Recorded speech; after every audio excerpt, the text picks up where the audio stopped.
హృదయంతో దేవుణ్ణి సన్నిధిలో చేరి దేవుణ్ణి మహింపరిచే దినమే ఈ దినము.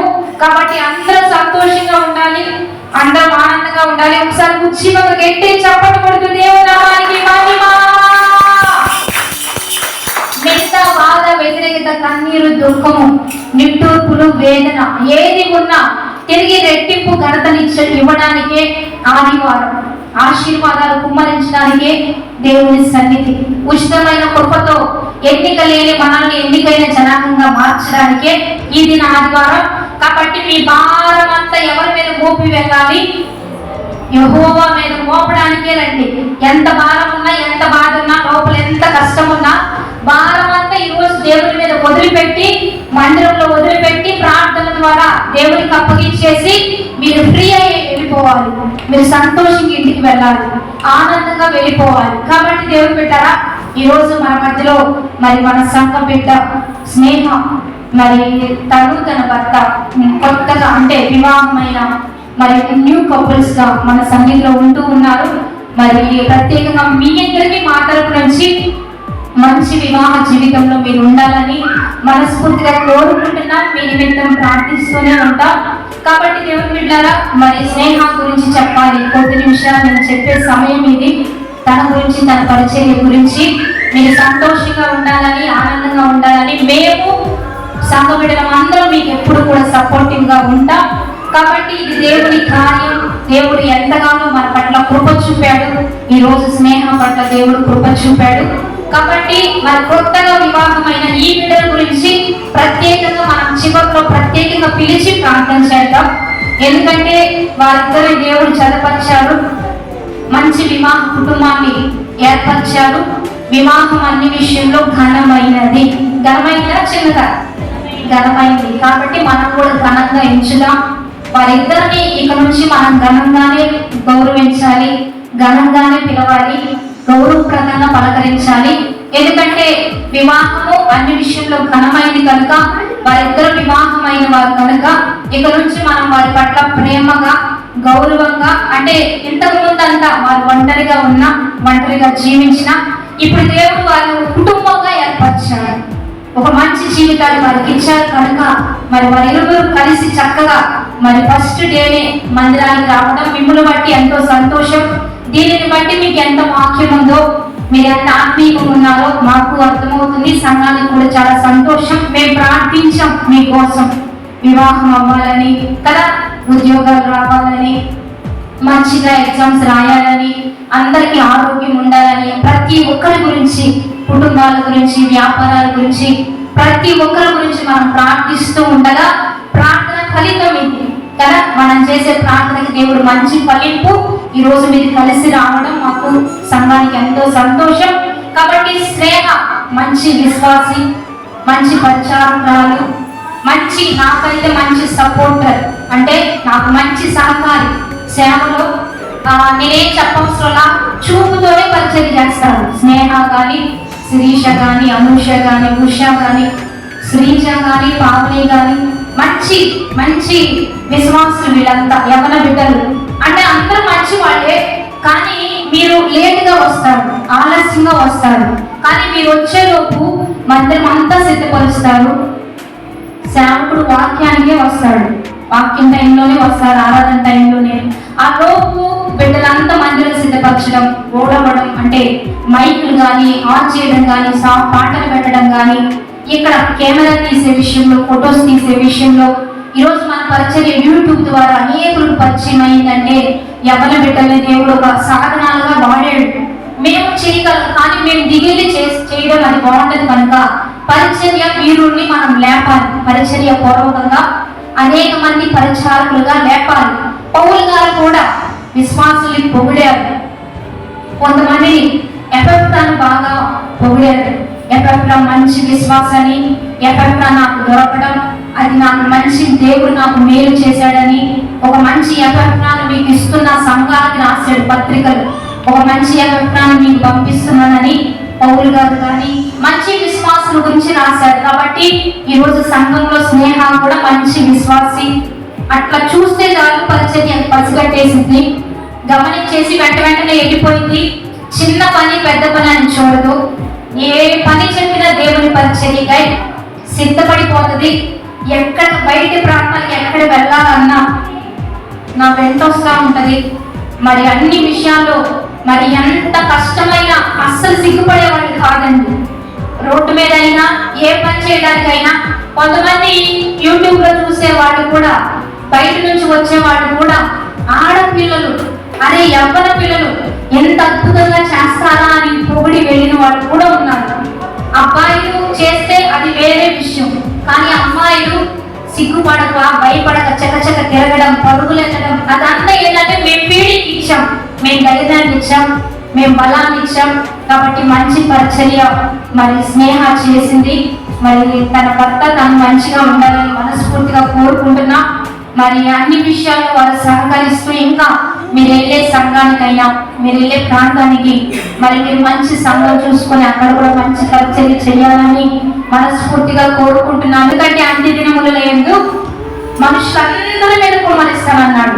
నా ఆత్మ మనుషులందరి మీద, అమ్మాయిలు అబ్బాయిలు ఏం లేదు, దేవుడికి ఆ భేదం ఏం లేదు. కొన్ని సంఘాలు అమ్మాయిలు ఎంటర్ కానివ్వరు, అమ్మాయిలకి ఏమీ చెప్పనివ్వరు, అమ్మాయిల ద్వారా ఏమీ చేయనివ్వరు. కానీ దేవుడు ఏమన్నాడు అంటే అపోస్తుల కార్యంలో ఉంటది, 2వ అధ్యాయం 16-17 వచనాల్లో ఉంటది.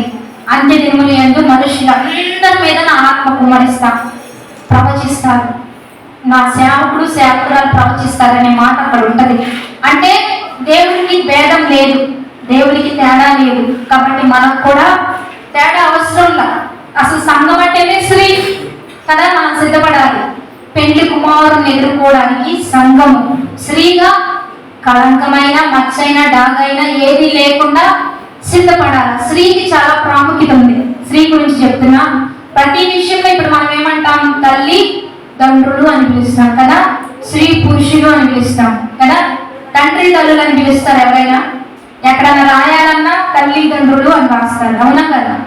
మీ అమ్మ నాన్న ఎక్కడ అంటారు కదా, ముందు అమ్మ వాడతారా నాన్న వాడతారా? అమ్మలే వాడతారు కదా. మీ అమ్మ నాన్న పేరేంటి, మీ తల్లిదండ్రుల పేరేంటి, లేకపోతే భార్య భర్త అని రాస్తాడు. ప్రతి విషయంలో స్త్రీలే ముందు ఉంటుంది. ఒక విధంగా చెప్పాలి అంటే సంఘాన్ని బలపరిచే విషయంలో కూడా స్త్రీలకు మంచి ప్రాముఖ్యత ఉంటది. వారిని లేపాలి. బైబిల్లో స్త్రీలు ఉన్నారు. ఎస్తేర్ ఉంది, ఎస్తేర్ గ్రంథమే ఉంది. రూతు ఉంది, రూతు గ్రంథమే ఉంది. స్త్రీని దేవుడు తీసివేయాలి. రూతు గ్రంథం రాయించాడు, ఎస్తేర్ గ్రంథం రాయించాడు. బైబిల్లో దెబోరా ఉన్నారు, అక్సా ఉంది. బైబిల్లో చాలా స్త్రీలు ఉన్నారు. అందుకనే మరి స్త్రీలకు కూడా అవకాశం ఇవ్వాలి. స్త్రీలకు కూడా మంచిగా సేవకుడు సేవకుడు సేవకుడే అంటే ఆయన కొన్ని సమయాల్లో చేయొచ్చు, చేయలేకపోవచ్చు కదా. మనకి 2 కళ్ళు ఉంటే చక్కగా చూస్తాం కదా, 2 చెవులు ఉంటే చక్కగా వింటాం, 2 కాళ్ళు ఉంటే త్వరగా నడుస్తాం, 2 చేతులు ఉంటే త్వరగా పని చేస్తాం. 1 చేతి చేస్తామా? సేవ కూడా అంతే. భార్య భర్తలు ఇద్దరు అంటే స్త్రీ పురుషులు ఇద్దరు కలిసి ఏ పని చేసినా దాంట్లో విజయం ఉండిద్ది, అద్భుతం ఉండిద్ది. మరి సేవకురాళ్ళంతా తిని పడుకొని సేవకుడే చేయాలి అంటే అది కష్టం, అది ప్రయాస, అది భారం. కాబట్టి కుటుంబ విషయంలో కూడా మీరిద్దరు మంచిగా ఉండాలి, దైవికంగా ఉండాలి. ప్రతిరోజు ప్రేయర్ ఉండాలి, ప్రతిరోజు ఉదయం సాయంత్రం ప్రేయర్ ఉండాలి, ప్రార్థన జీవితం ఉండాలి. మీరిద్దరు కొత్తగా జీవితం ప్రారంభించారు. ఈ కొత్త జీవితం ప్రతిరోజు ప్రేయర్ మిస్ అవ్వద్దు. అసలు మీరు అద్భుతంగా ఫలిస్తారు, దైవికంగా దేవుడు లేపుతాడు. పడుకునేటప్పుడు బైబిల్ చదవడం కలిసి ప్రేయర్ చేయాలి, కలిసి ఇండివిజువల్ గా అసలు చేయొద్దు. మీరిద్దరు కలిసి ఒకరి పర్సనల్స్ ఒకరు చెప్పుకుంటూ, ఇక మీరిద్దరు కలిసి ఏక శరీరం కాబట్టి ప్రతి విషయం మీ హస్బెండ్ మీకు చెప్పాలి, మీరు మీ హస్బెండ్ తో పంచుకోవాలి. మీ ఇద్దరు కలిసి మంచి సేవకుల్ని ఎంపిక చేసుకొని ఆ విషయాన్ని సేవకులకు కూడా తెలియజేస్తూ మీరు తెలుసుకోవాలి. కొన్ని విషయాలు ఉంటాయి. దైవికంగా దేవుని జ్ఞానం మంచిది అన్నిటికంటే. లోక సంబంధమైన తల్లిదండ్రులైనా కొంచెం అటు ఇటు చెప్పినా దేవుడిచ్చు జ్ఞానం గొప్పది కనుక మీరు మంచి సేవకులకు దగ్గరగా ఉండాలి. ప్రతి విషయం కూడా మీరు డిస్కస్ చేసుకుంటూ సేవకులకు కూడా తెలియజేస్తూ వారి ద్వారా మీరు సలహా తీసుకోవాలి. వివాహంలో దేవుడు గొప్ప కార్యం చేశాడు. ఎట్లా చేశాడు? వర్షం, ఫుల్ వర్షం కదా, మనందరికీ తెలుసు. రిసెప్షన్ ముందు వర్షమే, రిసెప్షన్ తర్వాత వర్షమే. కానీ పెళ్లి కార్డ్స్ దగ్గర నుంచి అన్ని సేవకుడే చేశారు. తనకి కార్డ్స్ ప్రేయర్ కానీ, తనకి తలంబరాలు ఆ యొక్క ప్రేయర్ కానీ సమస్త సేవకుడే డీల్ చేసాం, మనమే చేసాం. ఇక్కడ చదివించడం కానీ, ప్రకటనలు చెప్పడం కానీ. చెప్తున్న పాస్టర్ గారు వర్షం పడొద్దు, ఖచ్చితంగా ఆగడం కాదు, ఎండ రావాలి. ఎండ రావాలని చెప్తుంటే సేవకుడు నేను 2 చేతులు ఎత్తడం, ప్రేయర్ చేయడం, బయటికి రావడం, వర్షం పడొద్దని నైట్ అంతా బయటికి రావడం, ప్రేయర్ చేయడం, బయటికి రావడం, ప్రేయర్ చేయడం. ఆ రోజు చక్కగా విజయవంతంగా వర్షం లేకుండా మంచి ఎండ, దేవుడు ప్రతి విషయంలో ఘనతనిచ్చాడు. ఎందుకు అద్భుతం అని నేను చెప్తున్నానంటే, ఆ రిసెప్షన్ ముందు వర్షం పడింది, రిసెప్షన్ తర్వాత వర్షం పడింది, ఆ ఒక్కరోజే ఎండ వచ్చిందండి. కాబట్టి సేవకుల సపోర్ట్ మీకు ఖచ్చితంగా ఉండాలి, వారి ప్రార్థన మీకు ఖచ్చితంగా అవసరం, ఎవరికైనా అవసరం. ఎందుకంటే మరణాన్ని తిప్పి రాయిస్తారు, శాపాన్ని తిప్పి రాయించగలరు. ఒక నీతి మంతుని ప్రార్థన మనఃపూర్వకము గలదై బహుబలముగా ఈ భూమి మీద పనిచేసింది. ఒక్క నీతి మంతుని ప్రార్థన బలంగా పనిచేసింది, బహుబలంగా పనిచేసింది. అందుకనే మన కొరకు విజ్ఞాపన చేసేవారు అవసరం, ప్రార్థన చేసేవారు అవసరం. స్నేహ పట్లనే కాదు, ప్రతి ఒక్కరి పట్ల మాకు అదే ప్రేమ, అదే విశ్వాసం. ఇక్కడ ఉన్న కృతికాకి పట్ల మాకు అదే ప్రేమ, లక్కీ సాత్విక్ పట్ల మాకు అదే ప్రేమ, పెద్దవారి పట్ల అదే ప్రేమ. కాబట్టి దేవుని బిడ్డలారా, మరి మంచి స్నేహ కొరకు మనందరూ ప్రార్థన చేద్దాం. దేవుడు అద్భుతాలు చేసేవాడు. ఒక్క వర్షం చాలు, అన్ని కొలాప్స్ అయిపోతాయి. వర్షాన్ని ఎవరు ఆపలేం, ఎవరైనా ఆపుతామా? వర్షం ఎవరు ఆపలేం. ఏదైనా మనం చేయొచ్చు, ఆపొచ్చు, కానీ ఒక్క వర్షం అంతా కొలాప్స్ అయిపోతుంది, అంత పాడైపోతుంది.